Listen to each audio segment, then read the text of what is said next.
It's thunder and lightning outside my window at the moment, and it was just as electric on court. It was game, set and match RUBLEV. He defeats Cameron Norrie in pretty straightforward, straight sets, and let's break down the reasons which led RUBLEV to the victory. My name's Henry Tui, welcome to Post-Match Breakdowns, and subscribe if you love tennis. I'm working really hard to keep growing the channel and producing the best tennis content I can, so it would mean the world. But let's start off with the kind of margins in the first set, because there was really hardly anything separating the two in the first set. They both played with pretty good variety. They were both very safe behind their serve, serving very, very well. And nobody even faced a break point before the 4-all game, which is when the first real blip happened, and a blip that kind of became a key in the match overall, because Norrie's backhand really started to let him down. It wasn't good for the whole match, but it really let him down in this one in particular, because 3 unforced errors on that wing just kind of gave RUBLEV too much of an advantage to not break, and he eventually did, capitalized on those errors, and eventually served out the first set 6-4. And that just inconsistency really accumulated in that game, and generally he just wasn't finding the court enough, was missing long a lot, and that kind of weakness, vulnerability on one side, gave RUBLEV a huge target to attack with his massive weapons. But also, Norrie's body language is also very low and mute, very low energy, and it was quite similar to how he looked earlier in the tournament when he faced Sousa, just not very sharp. And that's one of Norrie's biggest attributes, usually, his consistency and his physicality, and it just wasn't doing him any favors in this one. But to RUBLEV's credit, he was really firing. His winner to unforced error count was excellent, and his margin was really, really impressive, which he doesn't always play with. But heading into the second set, the question was, could Norrie settle himself and reel in his unforced errors or not? So Norrie did save a break point in the first game of the second set, and he did hold, but he was broken in the next game. The pressure was just mounting, and it was yet more unforced errors, and by that 2-1 game, he had hit 17 of them, just an unheard of number for Norrie, and was giving too much away. But Norrie is a top player, and he does make changes. He did try and get the forehand into play a lot, running around it, but with his energy, his footwork was a bit sloppier, and more errors started to creep in on the forehand wing. And it just didn't make up for the lackluster backhand performance. And he did trail 3-1, but he did keep it close in the second set. And there could have been a turning point, because there was a rain delay and the roof was closed at the 4-3 game. And this took about 20 minutes, and this could have really halted RUBLEV's momentum. He could have had a cold start, and it could also have the benefit of resetting Norrie, because delays usually help the player who is losing. And another impact is the increased humidity, and thank you very much, Dad, is the increased humidity and heaviness of the conditions.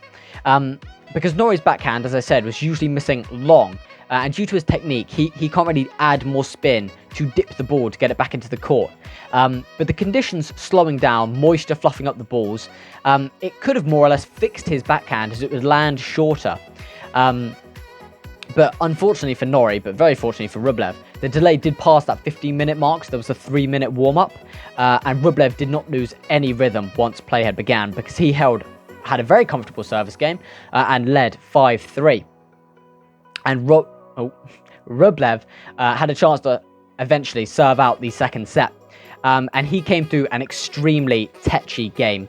He hit some very slow, poorly positioned second serves, and generally was just extremely tight. But it doesn't matter how you win, as long as you do win. And RUBLEV did take that second set 6-4, and he led 2-0. And a very interesting stat came up, that RUBLEV, well, now after this game, is 25-0 after leading 2-0, which is an extremely impressive statistic. But heading into the third set, Norrie did seem to have upped his level. Speeds, especially on his forehand and backhand, were well up. But without that consistency, it was errors, and errors. And sometimes exceptionally cheap errors. He wasn't in aggressive positions. They were just rally balls that he should never miss. And Rublev did break for a 3-2 lead, and Norrie was very down, but not out by any means, because he became very, very emotional for just a 10-second span, and it wouldn't usually be worth mentioning, but it was a turning point in this third set, even though Rublev did come through. Because he destroyed a racket, which is extremely unusual for Norrie. It was a very odd performance by him. But that was actually very, very positive for him, because it seemed to get out his frustrations, because he's very quiet on court. He doesn't really complain, doesn't really moan or yell. And this did get out his frustration, and he played it at an inspired level. And just with some real venom on his ground strokes and very high quality returning. For the first time in the match, seemingly out of nowhere, he broke Rublev. And Norrie's level was by far the highest it had been in the entire match. And Rublev did have a good response, but with a lot of luck from a net cord, Norrie did hold for a 4-3 lead. And this momentum finally seemed to be heading Norrie's way. And with how mentally fragile and emotional Rublev can get, little things can really get him down. Like earlier in the match, there was a yell just before he served, and then he double faulted. Little things like that can just kind of get under his skin and mess with him a little bit. But he did not lose focus one bit, which is extremely impressive, because Rublev is known for being very volatile and a real perfectionist. If things don't go perfectly his way, he can really, really struggle to remain focused and concentrated. But with an unbelievable backhand winner and just general play, he broke for a 5-4 lead and a chance to serve out the match. But with Norrie's raised level and how tight and nervous Rublev was when serving out the second set, it was probable that he would have a slip-up.